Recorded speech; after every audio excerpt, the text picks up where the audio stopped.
Come join Melissa and her guests on the Chats from the Blog Cabin podcast. From North Carolina, this podcast will have you feeling like you've known these folks for years. Listen in as they chat about life, culture, current events, and more, all with a special Southern flair. Curl up with your favorite beverage and get ready to be entertained. Tune in now for a unique experience that's fun and insightful. Hey y'all, welcome back to another episode of Chats from the Blog Cabin. You know, the show where I virtually invite people into the blog cabin to chat about life. And today we are chatting with Scott, and we're chatting with, I think, probably the most keyword ever. Buzzword is manifestation. I mean, I hear that all the time. And so we're going to talk about that. But before we talk about manifestation, Scott, tell us a little about yourself. Absolutely. Well, thanks for having me here, Melissa. So I'm a manifestation and mindset coach who really helps people develop themselves from within. So, you know, we all carry around enormous levels of potential, goals, things we want to achieve. And my work is designed to help each person find what's their greatest level of alignment within their consciousness, within themselves, that will match the goals and things they're seeking in whatever area of life. As when you think better, things will become better overall. So how did you get into this realm of mindset manifestation coaching? I started actually, so I had that promise, probably like almost all of us do, that you go to college, you're going to earn a great living, raise a family, retire, maybe travel the world, and you're set for life. So I actually went the engineering route. I was an aeronautical and mechanical engineer in college. And I thought that was really great because I was really good at it, good at math, good at science, and just good at that kind of schooling. I got to a job and I was there for literally 6 months. And I remember being there for like month 4, and I was like, there's no way this is life. This huge promise, there's no way this is happiness. And I remember coming back from work and literally just kind of went onto my knees and I just started crying. And I was like, I just feel empty and I feel like this is just not what I was called to do.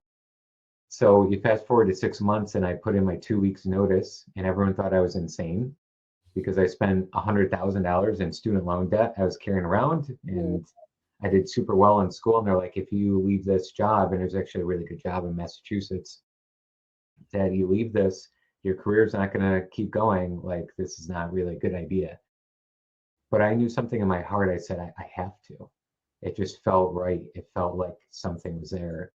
So after I left that job, I thought maybe a new job, maybe it was something just about the job. So I actually got an aerospace job in Nevada, in Las Vegas. Super cool. It was like these expandable space modules for replacing the space station in time. I was like, this has got to be awesome.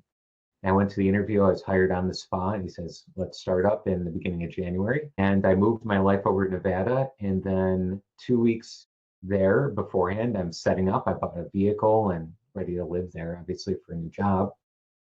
And the manager calls me 5 days before and says, hey, Scott, sorry to bring the bad news, but we lost funding. That job that you were going to have in 5 days, it's gone. And that moment rocked my world, because it was like, if somebody can move my life across the country, then bought a car, I'm like ready to go for the job, and then they could just say, see you later. It changed me at a consciousness level. Ever since that moment, I said, I'm never going to work for anybody again. So I traveled to California because Les Brown, the motivational speaker, was speaking. And I was like, I need to find what I'm going to do full time. So long story short, after a lot of trials and tribulations with entrepreneurship, I tried real estate and Amazon, eBay, e-commerce selling, and all these different things. None of it felt like a passion or calling. And I had found Bob Proctor at that time. And Bob Proctor was one of the featured men in The Secret. And I went to a seminar and he said, if you love helping people in personal development has somehow saved your life, that you can become certified with us and start helping others learn to transform themselves. And that was the day ever since then that I went into coaching and never looked back. Wow. I mean, that's a really, like, you have that promise of a career. You're like, okay. And then 5 days before, I mean, anybody else would have been spiraling, like, how am I going to do that? But you looked for a way out. Yeah, I give the ticket. I say that personal development saved my life. It can mean a literal sense because I did have some depression moments and things, but It was only because I started to pick up some self-help books. I started with Think and Grow Rich, Seven Habits of Highly Successful People by Stephen Covey.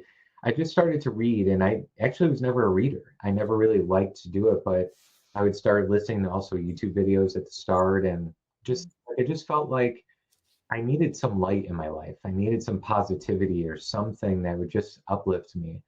And I really credit that learning to, in those moments, being able to say, hey, it is what it is. Like, for sure, I wasn't okay. I was still very sad. I had still, but within at least the next couple of days at the same time, I was self-regulating and optimistic and finding the good in it at least. So what did you do in the meantime from losing your job? Because you said you bought a car, you relocated and everything. How did you make ends meet to actually get to the point where you are right now? Yeah, that's a great question because it was very scary. Like, most people, they stay at a job because, okay, well, they have to raise a family. You need food on the table, you need to pay your rent, etc. And what I had done is I just really grew up with my father always taught me to save. So I had some savings. It was not that much, but enough to get me through at least 2 months of like living and traveling around. So when I went to California beforehand, so like I was looking at all these entrepreneur spots, but I also had previous experience with doing some odd jobs like painting, labor kind of style. So I did a little Craigslist ad and said, hey, do you need some help around your house doing some things? So while I was living in California, I ended up doing some odd jobs to bring in a little bit of money. And then also, I've been in martial arts for 25 years. So I actually was doing some karate teaching and things to get a little bit of money into me. But it wasn't nearly enough because it was like I had just a little bit coming in, but too much coming out. So I was getting to a spot where like I had to make something work. And then that's when the coaching came into play that I had to make it work. Yeah, because if you were living in California, California is not an easy, cheap place to live to begin with. And my oldest daughter lives in California, so I get that, so I can't even imagine the struggling. Now, you mentioned martial arts. How does that help you with your mindset and your beliefs and your manifestation? Because that's such a big thing with martial arts. Yeah, I am very grateful that I grew up in that atmosphere of martial arts. It's really helped me quite a bit with discipline, with having focus, humbleness, of really being more gratitude. Martial arts to me, I think that even if anybody listening in has never been in martial arts, I don't think you need that. I think it's more so the mindset that you can do what you set your mind to. Going back to a very cliche phrase, but it's very true. If you think, hey, I want to go and do this thing, and you start taking steps towards it, that's basically what the martial arts system is. Let me go for that black belt. Let me go for that win of that tournament. It's not necessarily going against other people, it's going against yourself in a good way. Like, how can I be 1% better today and carry that forward? And I work with my clients on this so much is that it's about progress over perfection. And that's what really martial arts taught me was let's just do one good thing today. And then tomorrow, let's practice and make it a little bit better. So it certainly helped quite a bit, that mindset and making sure progress is your focus, I think. That's important because I think a lot of people get caught up in the nuances of the small things and things being perfect that they end up getting stuck because they don't make progress because they're stuck on that one little thing. Yes, absolutely. And being in that perfection paralysis is huge because you can want to strive for perfection or we have doubts and worries. I better get to this certain level before I try this, or I don't feel good enough, or you scroll through Instagram and you see these people that it's perceived as, oh, these people look really happy and successful. You don't know their whole story. They're posting only the good all the time, right? But you might compare yourself and say, well, look at this person and I don't know if I can do this. And I think the mindset comes down to if I am thinking about it, God or spirit or whatever you want to call something higher has given me the ability to absolutely grow into that. It'll take some time, it's going to take some work, but I can chip away at it. So. Yeah, that's for sure. Now, have you ever had a client that comes to you and says, hey, I know my mindset's not the greatest, but they're still stubborn and they don't want to change it? Yeah, absolutely. I was just working with one of my clients. With today's Wednesday, we did it actually yesterday, it was Tuesday. He wanting to release some weight in things, right? So I think that when we're releasing weight, it leads to a little bit of trauma. and we need to release some of the trauma that's holding on to it, right? And we discovered after about 10-15 minutes of these deep healing modalities that I use with my clients that he's still holding the weight because there's a part of him that wants to rebel. And when somebody says, hey, why don't you eat this healthy food? The part of him says, don't control me. I'm going to eat what I want. And he goes to this other side. So we had to really work on it because it was a huge conversation yesterday with my entire group coaching team there, that a lot of goals that we have, it's like, I really want the money, but then there's a part of us that fights it. Or I really want to release the weight, but then there's a part of us that fights it. So yeah, a lot of clients do get stuck in that mindset of like, I might kind of just stay in this mindset, and we have to work around that and understand why it's there in the first place, that stubbornness. That is so true. Now we need to take a brief commercial break, but when we come back, we're going to get on the buzzword of manifestation. Awesome. People welcomed me, and they knew the pain of the journey that we'd been on because they'd been there too. Other Parents Like Me is an online community, peer-led, for parents with kids struggling with mental health and or substances. It's a space that's safe. Feels like I can actually share what's going on. We offer 15 daily support groups per week and live speaker talks on Thursdays, as well as a monthly expert panel. We also have a resource hub that has a toolkit. This includes over 1,000 articles, podcasts. There's a glossary with the most recent and relevant terms. And we have a directory that's been vetted. The overwhelming feeling when we're sitting in a meeting and I'm telling my story and I see others shaking their head, tears falling, they understand this roller coaster and they're along for the ride. And we are back talking with Scott. And let's talk about manifestation. What is that? Because everybody thinks manifestation is some kind of woo-woo word that people like it's like almost like they're dealing with something with the devil or something, but it's not that at all. Right. Absolutely. It's not. It's nothing to be scared of. And it's certainly an interesting buzzword nowadays for sure. So I believe manifesting is the ability that we all have to attract things into our life, whether we desire them or we don't desire them. So the idea is that my thoughts are powerful energies. It's not just the things that you hear in your head. Thoughts are and have a pulling power to them. And every time I emotionalize a thought, it grows in power. And the idea behind it is this law of attraction idea. I can attract or manifest things of like nature. So if I start thinking a lot more about abundance over time, not magic stuff like throw fairy dust in the air and you have $1 million on the table, not that at all. It's more so over time, my life will start to change direction towards where my thoughts are headed. If I'm continuously thinking about my victimhood of why me, I can't do this, I never have enough money to pay for bills, my feelings and my actions, my habits, who I am will keep traveling down that path.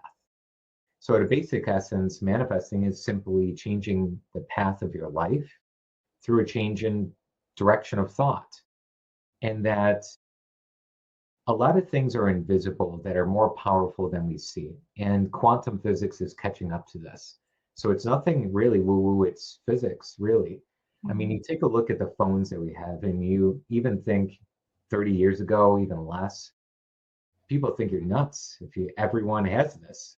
You think about, I can call somebody in another country and near instantaneously you hear words, which are vibrations coming out through the phone. My ear is translating those vibrations to something I can comprehend, but we take it for granted. It's invisible, it's normal. Yeah.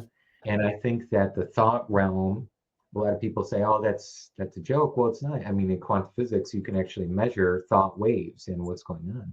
So your thoughts are more powerful, and even though we can't see the impact, they are more powerful than what we can comprehend at times. So did you ever have a time where you had that why me attitude? Yeah, absolutely. At that time, circling back to that Vegas time, that's when it really hit home. Why me? I would say something like, are you serious? And so, or whatever's out there, like, are you serious? Why'd you do this to me? Was a prominent thought for at least the first couple of days. So how do we get out of that negative cycle all around and start thinking and starting putting out in the universe what we want? Because you talked about the law of attraction, attracting positive energy, because whatever you put out is what you're going to get back. How do we get to that point? Yeah. Well, first, I think it's a gradual shift. It can be quick, but we want to think in terms of gradual shift of how can I just start moving up the emotional scale a little bit? So if I'm really feeling hopeless, how can I just start to induce a little bit of neutral, not even hope, neutral? So we start changing phrases in a practice would be that I do with my clients is just start with where you're at. And it's okay saying it out loud. You're not going to manifest bad because you said something loud once. So you might say, I'm feeling really hopeless about this scenario. I really don't like that things are moving this direction. And why me, God? I really don't like this. So you start there, start 30 seconds, get it out of your head, put it out. It's okay. Again, you're not manifesting just because you said it once. And then you start saying, what's a little bit better? Just a little bit better. If I had to say one thing that was better, what would that be? Well, I do have a roof over my head.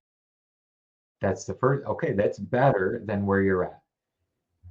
I do have groceries that I was able to get, even though it's minimal and it's not the greatest organic things ever, I have groceries on the table, right? If you can switch there just for 30 seconds, you'll change the momentum a little bit. If you could do that consistently every day for 7 days, you do whatever it takes. You maybe make like an accountability calendar and you make a check. I did it today. And then tomorrow, another 30 seconds. I did it tomorrow. Guaranteed over 7 days, you're going to start to feel better. Everyone in the world can do this. It's that easy. A little bit more, if you have the motivation to do it, is how do I get from neutral now to hope? I'm hopeful that things are changing. I am really hopeful that this law of attraction stuff is real. I'm really hopeful that I can shift my life path to at least something that's a little happier. That will automatically start to stimulate your vibration into a little bit higher, and you'll start to get yourself out of the rut. Really doesn't take a while, but it's hard when you're in it. So sometimes you need a coach, you need a support system that can really help you to that level. You're right. It is very hard when you're in it. When you're in the thick of the things, you can't see through the weeds. And writing down, I think that's and for me, I'm a very visual person. So when I write down things that I'm thankful for, it helps to change my whole mindset. Yeah. And sometimes having a conversation with, if you have that one friend that's positive or that one family member, having those conversations, because I firmly believe that there's really only two energies in the world. It's fear and love. Everything can boil down to that. I mean, at the micro level and really starting to dig in, there's a lot more complex things going on there. But when we are really down in a hole, we are in this dark place, love will be the antidote in some sort of way. I know that sounds kind of etherical and like, what do you mean love? Like love is the answer kind of thing. I'm not saying that. I'm saying more so that finding gratitude is a form of love, finding appreciation, finding a way to find good is really important. And just shifting to that space is everything. Whether you write it down, like you mentioned, or say it out loud, any form is what's going to start to change that. So how can people do that? Because honestly, like you said, when you're in the thick of things, you really can't think of anything else but trying to survive through everything. So really, when I find my clients like in these like super, super dark places, one thing I actually ask them is, whatever you feel right now, tell me what it is, label it. And a lot of my clients will say, I just feel depressed. I feel crushed. Label the emotion. And then what I tell them to do is a step 2 is close your eyes, take a breath to get yourself back in the moment of presence, and tell yourself, I'm going to witness the emotion. Immediately, sometimes when they hear that, that's all they need to hear. And it starts to be a different awareness, because when you're stuck in a hole, you are in it. But when you close your eyes and you're in presence, which is who you really are, there's something bigger than what's going on in your life. You separate yourself from that dark place. So essentially what you're doing is filling it in with a little bit of light, and that dark space now becomes something you're not in, but you're watching. And if you can watch it, immediately you have the power to move and you're not stuck inside.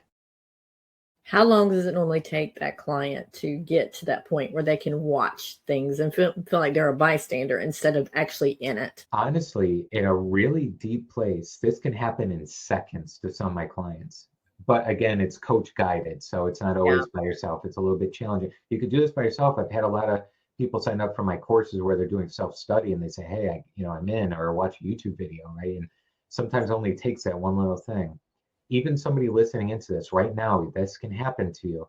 It can take seconds. If you remember who you are, that you're not this body, because we say, "Who are you?" Well, I would say, "I'm Scott." Well, that's your name. And then you say, "Well, I'm this." Well, no, this is your body. This is your hands, right? So who are you? I like to think of it as my first mentor, Bob Proctor, would say is, "I'm a spiritual being living in this physical body with a mind that helps create reality."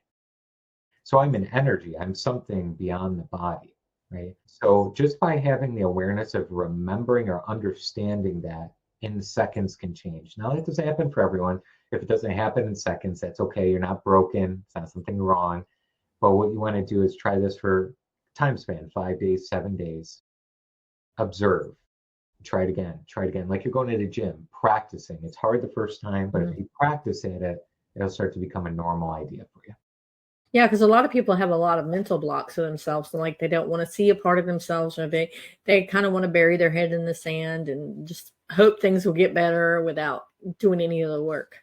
Yeah. Yeah. And I think we've all been there at some point. There's certain aspects of life where Mhm. I'm like, oh, it'd be so much easier if this was done for me. Yep. Just go to the gym for me and do this, or go to the store and, do these things. So, when you're really at that deep place of that feeling of helplessness, find a thing that you can do for your own self-care.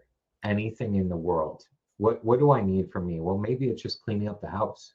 Maybe I've been putting it off and it's really pressing on me. Or maybe a self-care need might be to say I love you in the mirror.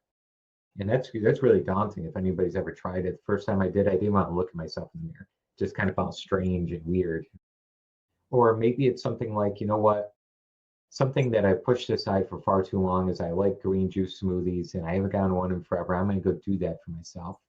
So sometimes when you're in the feeling of the worst kind of helplessness, victim, just not wanting to say, what's one thing I can do for me? And if I'm not willing to do for me, what's one thing I can do to help somebody else today? I have a lot of my clients write thank you cards, generic, general thank you cards, and give them out to somebody at the grocery store.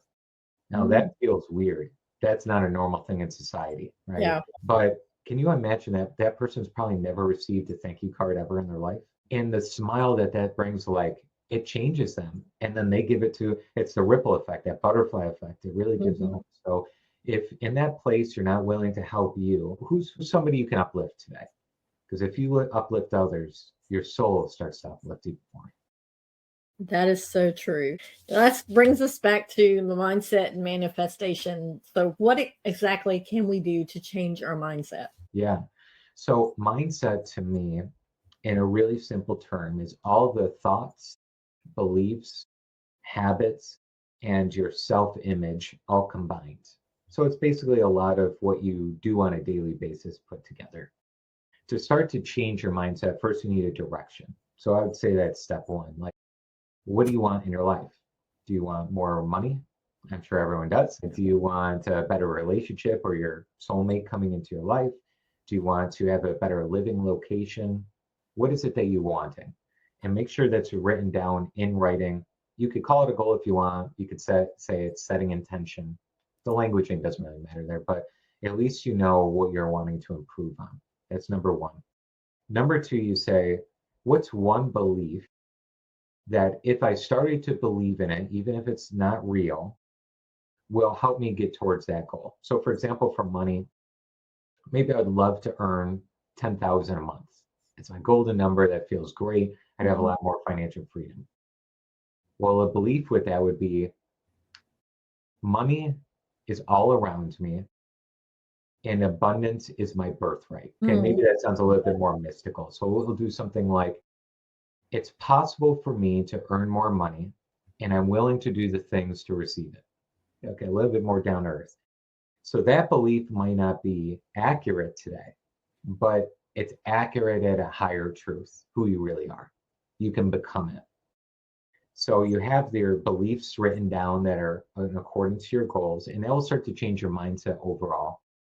And then I'd say a step 3 is start to take 30 seconds, 60 seconds, it doesn't have to be a long time, to start visualizing yourself with the thing as if you already had it. The key here is you need to feel like it's already yours. This is where we start to step into a little bit more of the advanced principle. The idea is that energy is all here right now. And that's kind of easy to understand when you think of the cell phone analogy we already covered, is that it doesn't matter how far the distance is, me traveling to call somebody, it's the same. I can hear their voice almost right away. So the same idea goes with manifesting. Anything you're wanting is already possible at a higher dimension.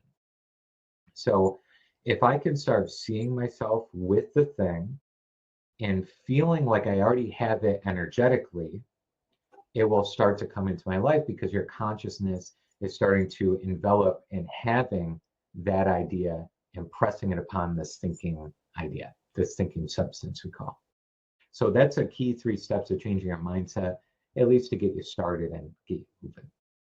And then moving into the mindset, because once you have your mindset right, that's when the manifestation comes into play, correct? That's right. Yeah. Change the mindset, changes the path, which manifests in those things you're looking for.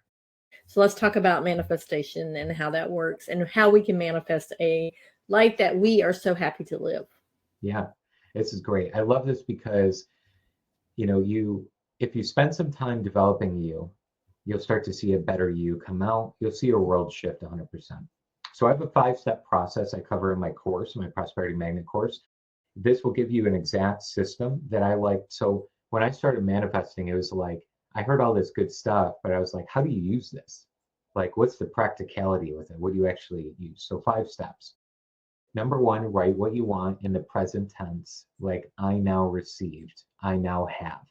So you write that down. Step number 2 is you write down an end scene as if you already have it, which we just talked about, but you write it down. So if you want an extra $500, you want to manifest it in, you might see your checking account increase by $500, right? Something that indicates you have received it. Step 3 is what feeling correlates to that end scene. Well, $500, you might feel excited. Like, I just manifested $500. Like, this is amazing, right? So you would write down the word excited. That's how I feel. Step 4 is you go ahead and close your eyes, see the end scene, and tell yourself, I'm starting to feel excited. Look how real this is, right? So you match your thoughts with the scene. And as you let go, you open up your eyes and forget about it. That's the letting and allowing side. So you don't even think about it. When you open your eyes, nothing's going to magically happen. You're going to allow the $500 to find you from there. And then step 5, you repeat this process every day with a new intention. My advanced clients do about 15 intentions per day. So you could do 1, you could do 5, but you change it up. I now receive $200. I just received $10,000. Vary the amounts up. And every day you're asking, believing, and then you're in the mode to receive it. So that's 5 steps that anybody can use to start manifesting a happier life. And it also sounds a little bit like a vision board that a lot of people do, like around the first of the year, they go and do a vision board of how they want that whole year to come out. Is that correct? Yeah, exactly. Yeah, the vision board idea is that if I can decide on it, which you're getting an image of it, and then I can see what that would look like as if I was there, like the dream mansion. I'm seeing it, I'm looking at it. And then you revisit your vision board daily so you can feel it. I'm feeling it, I'm visualizing it. Even with your eyes open, you can visualize. And the vision board's a great representation of here's what I'm wanting to draw into my life. And as long as I'm feeling good when I see the images, it's going to draw towards me. If I'm looking at the images and I'm feeling frustrated, it's not here, I'm thinking this is never going to happen, then I'm actually repelling those things from my life. So I need to feel the presence rather than the absence. I will say that one thing about vision boards, though, is sometimes when you put something on there, it may not happen that year, but it'll get down because it will end up eventually, because you put it out there in the atmosphere, that it'll end up happening. Maybe years later, but it's going to happen. Yeah, absolutely. Everything, we live in a day and age that we have Amazon. right? Same day delivery. I want something, it's here, or next day delivery, right? But the laws of attraction, manifesting, law of cause and effect, that didn't change. So it's not like Amazon came about, oh, now that we can instantly manifest everything, right? So, I think that what's crucial on my journey, especially I had to really learn, is stay patient. Stay patient with the process.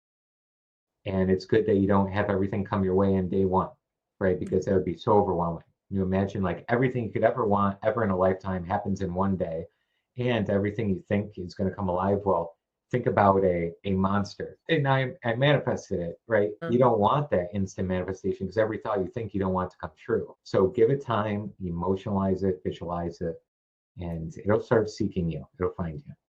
You just said patience. How can we practice patience when we're trying to manifest, when we're manifesting things to come into our lives and things aren't happening as quickly as we want them to happen, but they're happening the way they should happen? Yeah. I think that if you're in a dire straight scenario, patience is the hardest thing in the world. I got to desperately manifest money to pay the bill tonight. Okay, that's going to be a little bit more difficult.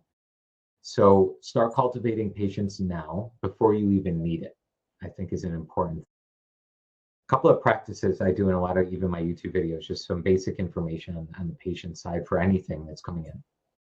It's that number one, let go of control. There's a higher power, there's something else, whatever you want to believe in, that's going to help you through this whole process. You're co-creating, it's not just you. So that can already help patients. Let me let go. And what do you do when you let go? Go have fun. Go practice being in nature, being present, doing something that's service and helping people is important. And number two is patience, is the idea. What is patience in the first place? It's being present and not being attached to a timeline. So what you do, instead of looking at the timeline, when's it going to happen? I want it now. Look at all the things you have manifested. I've manifested a phone. I've manifested a cup of clean drinking water.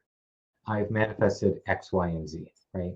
And manifesting doesn't mean only the things you got for free. There was unexpected surprises. Manifesting means everything in your life that you've brought in and drawn in. So if you allow your mind to, instead of being gripped on when the timeline's going to happen, but rather, what have I manifested so far?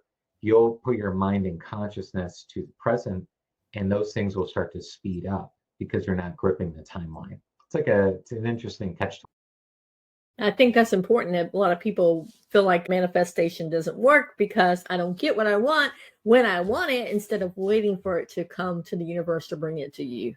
Yeah.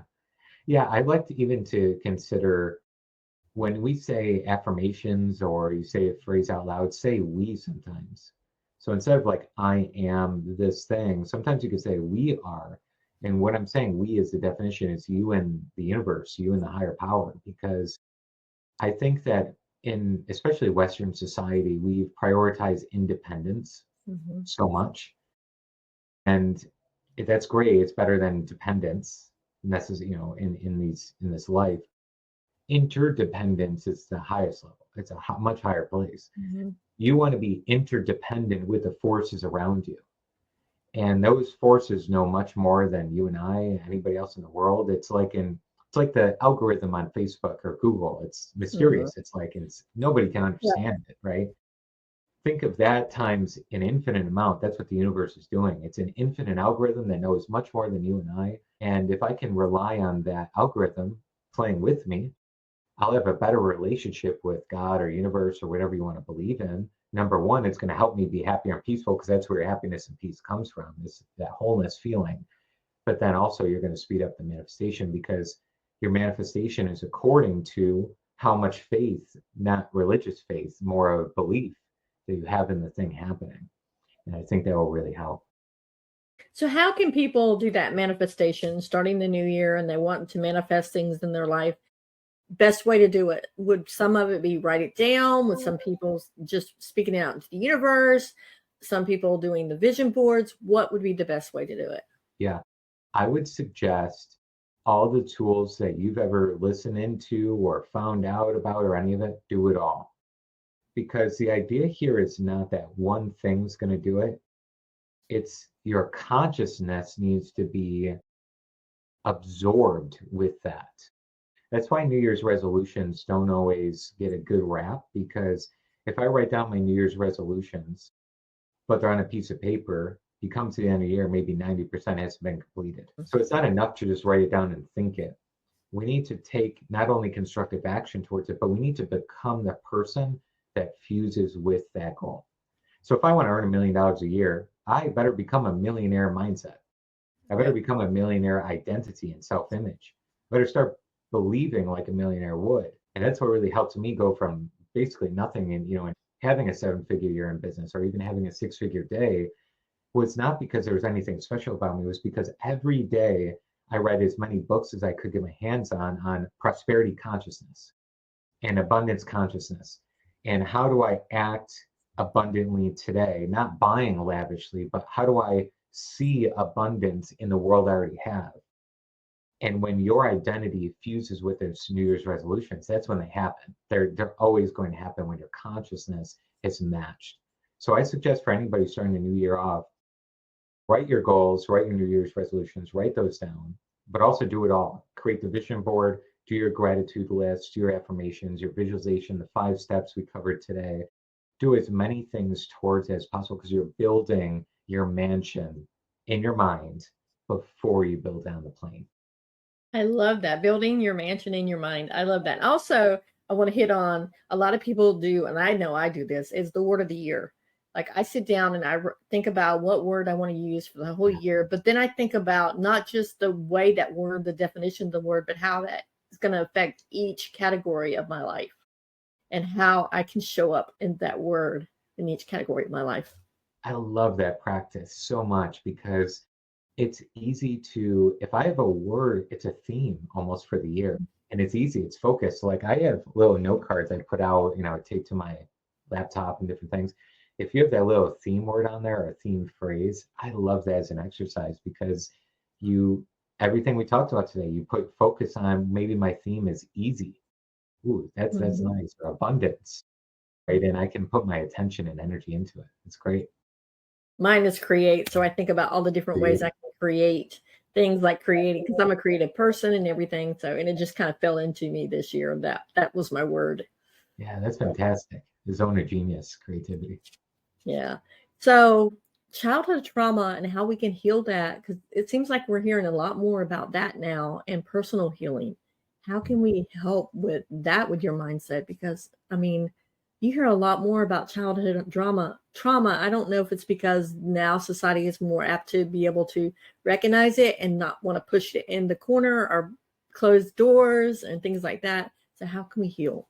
Yeah.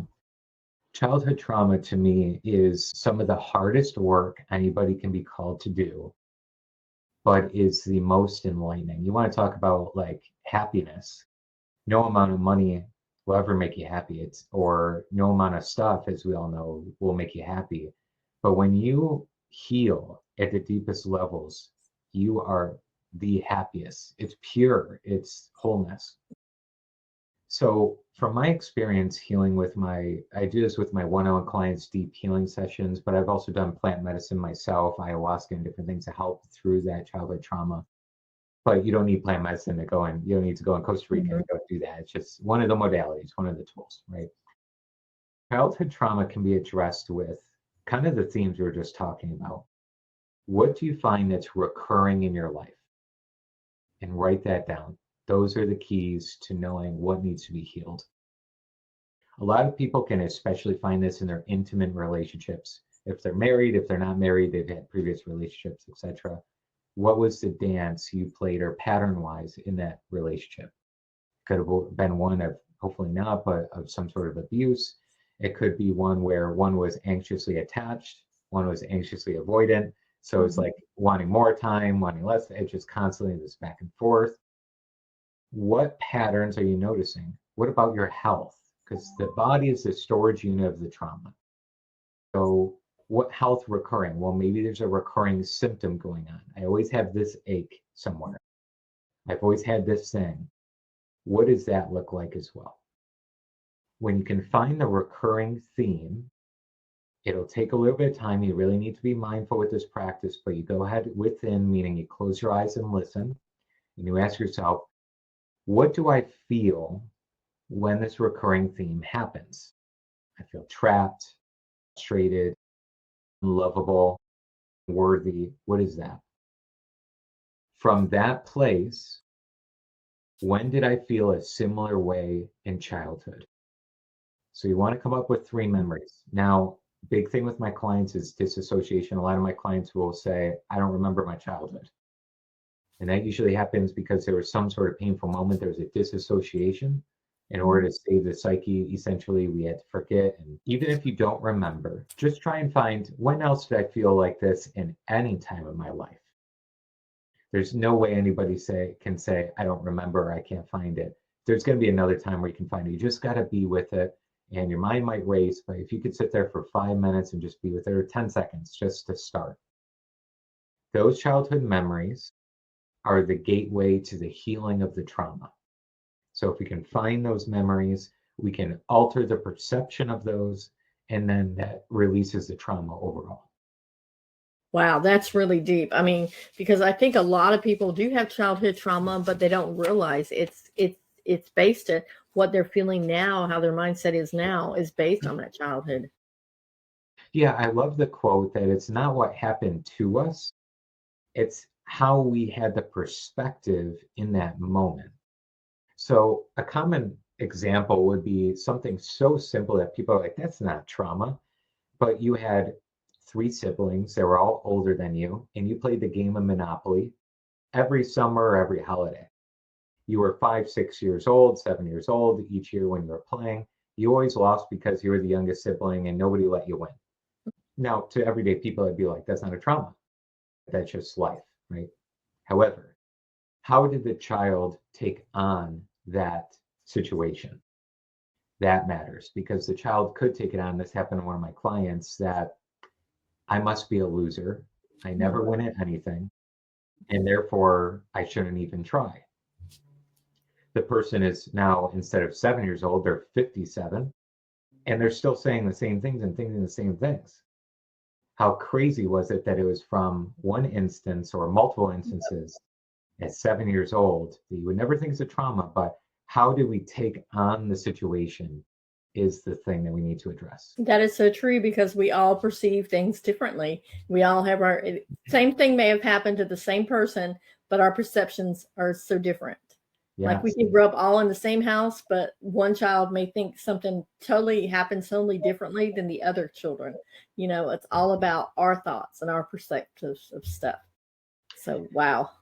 Those memories, even though they're different from sibling to sibling, you can take a look, and it's fun. If you do have a sibling that's at least willing to, talk about it, or a cousin or whoever you were close to in childhood, it's really interesting to see what our memories remember. I remember it this way, you remember it this way. To remember what the facial expression was, one remembers it was anger, one remembers it was funny.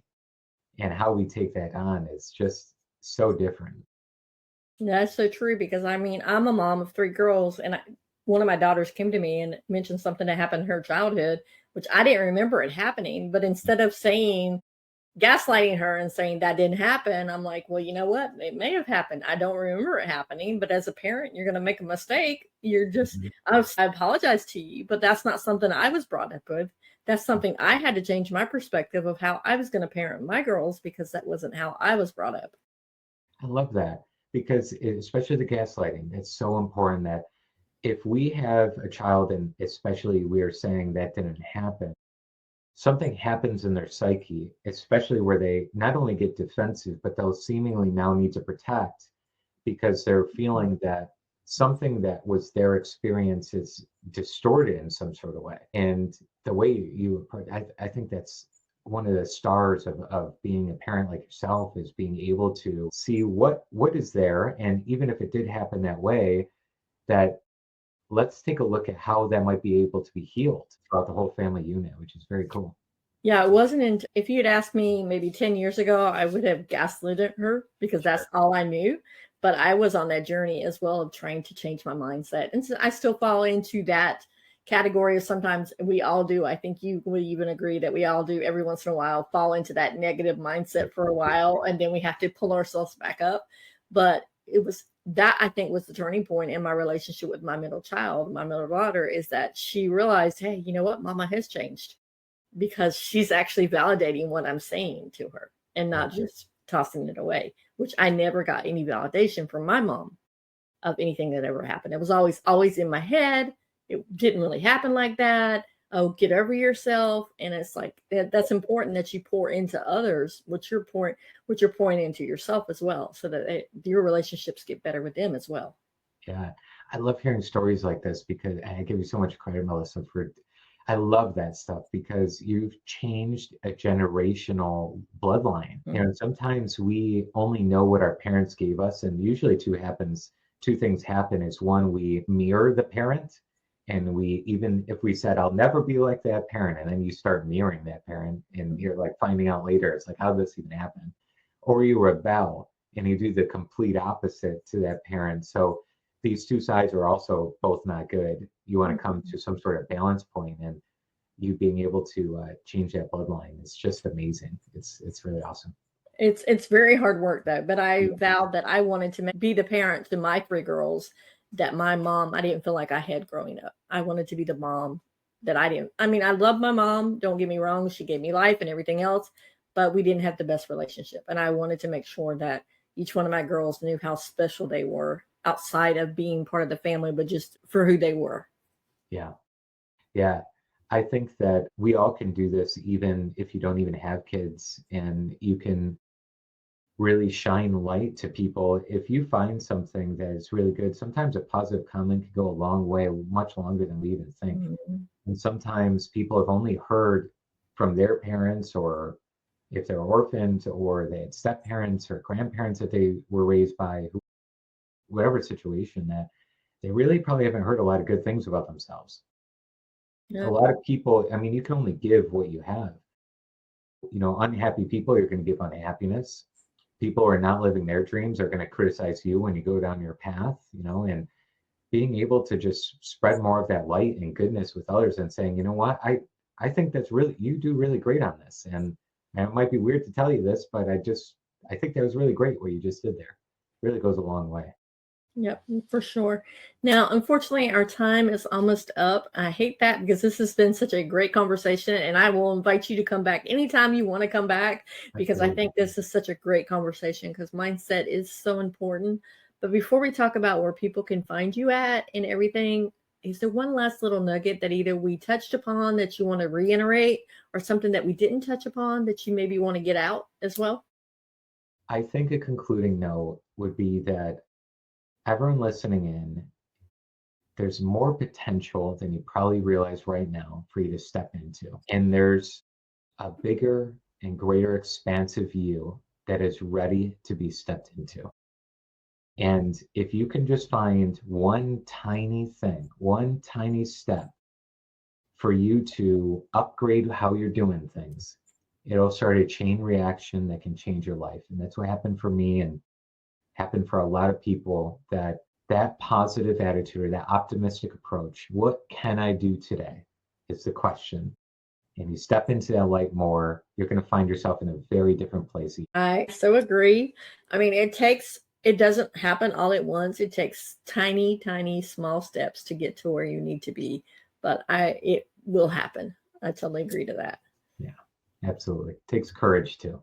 Yes, totally courage. Yes, because it's different from anything you've ever felt before. You have to change your way of thinking. You have to do this. You have to do that. You know, you have to work on yourself basically. And sometimes people don't want to work on themselves.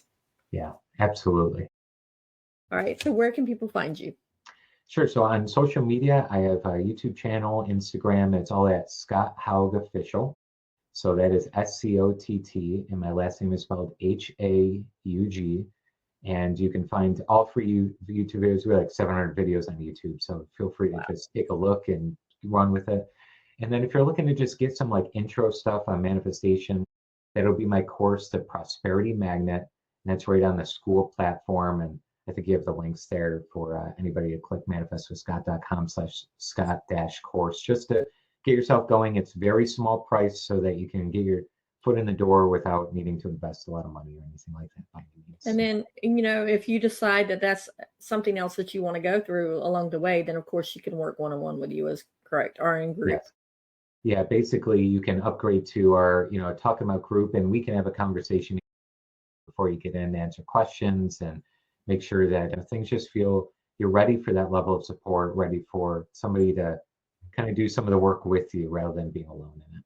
And I think that another plus is too, you have someone that you're accountable for, that you're accountable to working with, because it's a lot easier when you have someone that you're working alongside with, as opposed to just doing it by yourself, because you sometimes can't get out of your stinking thinking, as I say, head for things. And where if you have somebody that says, you know what, let's flip that switch, let's reframe that thought, and someone that comes along beside you, it helps tremendously. Yeah, it's kind of like the dentist that's operating with you rather than learning how to do your own dentistry, right? It's kind of a little bit more accountability, a little easier. Yeah. So Scott, thank you for coming on and for sharing about manifestation, about trauma, about mindset. I mean, basically it's all the keywords, but it's powerful keywords today, because I think a lot of our problems in the world start with our mindset. If we're having a negative mindset or don't think anybody, like, for instance, the election, the voting, people that I'm not going to vote because it's not going to make a difference. Yeah. And Right. So that whole mindset right there, that's something that people can switch as well and say, hey, you know what? It's going to make a difference. I'm going to do what I know. It's going to make a difference for me because I know I did it. Yes, the proper attitude really brings that out. For sure. So guys, I will put in the show notes every place where you can find Scott, as well as his YouTube channel and some of the books that he mentioned. I actually wrote down the books so that I can link them so that you can read all these books that he's talked about. And also Bob Proctor, I'm going to research a little bit about him so I can put that in the show notes as well, because you talked about that was one of your mentors. So that's very important. So Scott, thank you for coming on and for sharing about this. Yeah, thanks, Melissa. I really appreciate it. All right, guys, until next time. Bye.